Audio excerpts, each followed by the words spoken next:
parle beaucoup, mais on est très ambigu là-dedans. C'est la notion maître, intérieur, nous sommes tous des maîtres.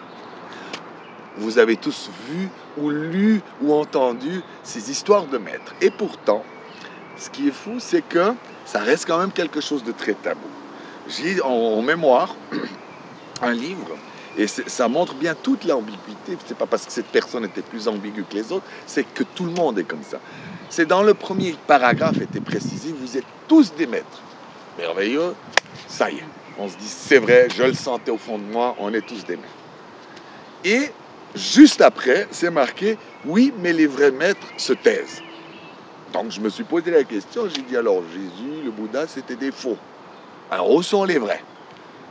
Et si nous sommes tous des maîtres, pourquoi? Normalement, comme on va dire, des êtres célestes, des êtres spirituels sur Terre, on devrait pouvoir se reconnaître mutuellement.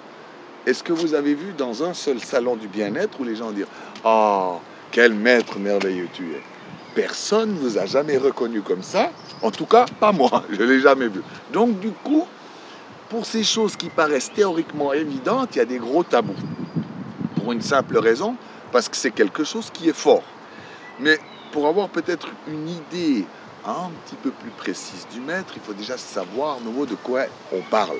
Parce que les gens ont une idée nouveau très fausse du maître. On a l'histoire, on a un peu cette histoire, cette idée du maître, quand on voit Jésus, le Bouddha, ou des gens qui viennent, des maîtres indiens, on voit cet homme comme un sage totalement réalisé. Il n'a plus rien à apprendre sur cette terre, il sait tout sur tout. Déjà, si vous savez tout sur tout, vous ne seriez pas sur terre, d'accord? Donc, c'est déjà une notion qui est fausse. Deuxièmement, de voir un maître d'une manière comme s'il était réalisé nous induit fortement en erreur, et c'est l'ego qui fait ça, parce que comme ça vous-même, vous continuez à vous rabaisser. Alors le maître est une facette, est une partie de vous qui se manifeste déjà, il ne faut pas le croire, vous n'avez jamais cessé de l'être, mais vous êtes à la fois un élève de la vie. Il suffit de savoir dans quel moment nous sommes l'un ou nous sommes l'autre. Pour mettre le maître en avant, ça veut dire que j'estime que déjà des parties sont très belles, très déployées, et je les amène ici sur Terre. Donc, je peux dire, je suis un maître. Mais je n'oublie pas que dans certaines circonstances, je redeviens un élève de la vie et que l'autre vient m'enseigner, et d'ailleurs pas seulement avec les personnes, mais la vie elle-même vient nous enseigner. Donc du coup, si on était honnête, vraiment honnête, on arrêterait simplement de dire maître de soi-même et disciple de soi-même, etc. Ça, c'est la peur. C'est pas complet.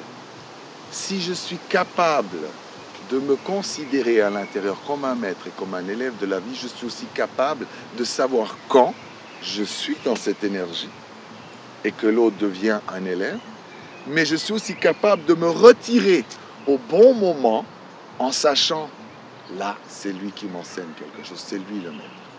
Alors j'ai encore une vision différente là-dessus par rapport à l'énergie, parce que souvent il y a une confusion, celui qui enseigne est forcément le maître.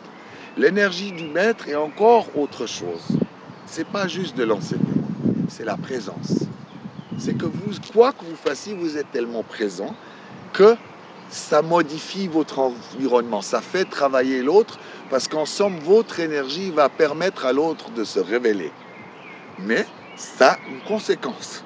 Ça veut dire que si vous êtes dans cette présence-là, on imagine que vous rencontrez une personne qui, mais depuis des mois, ne veut pas voir sa déprime. Cette belle énergie qui est votre maître va révéler à l'autre qu'en ce moment, il est déprimé. Donc vous voyez ce que ça implique. Plus nous serons tous dans cette énergie d'une manière saine, c'est qu'on aura fini, ce sera l'époque où il n'y a plus de masque. On osera être. Et c'est ça avant tout, la magie. Mais c'est un tel feu, une telle lumière qu'elle nous fait peur à tous. C'est pour ça qu'à la fois on a envie de reconnaître l'autre comme un maître et soi-même comme un maître, d'accord? Et on a envie d'aller vers cette forme d'enseignement, mais en même temps, c'est tout ce qu'on déteste le plus parce que on ne pourra plus trop se cacher et cette lumière est tellement forte qu'on serait obligé de vivre dans un autre monde. Donc c'est une notion importante, à mon avis, ça c'est que mon avis, je pense plus on pourra aller dans ces facettes-là de nous, de les reconnaître dans l'un et l'autre, plus on va sortir des jeux de pouvoir